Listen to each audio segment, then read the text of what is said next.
আসসালামু আলাইকুম।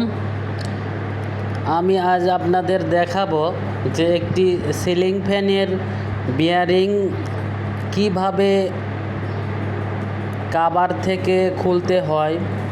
খুব সহজে অনায়াসে বিয়ারিং খুলে যাবে। আপনারা যদি এই পদ্ধতিতে ফ্যানের বিয়ারিং চেঞ্জ করেন, ফ্যানের বডি কখনো ভাঙবে না।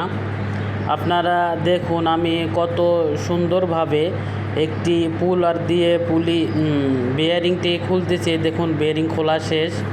দেখুন কত সুন্দরভাবে মাত্র 30 সেকেন্ডে একটি ফ্যানের বেয়ারিং সুন্দরভাবে খোলা যায়।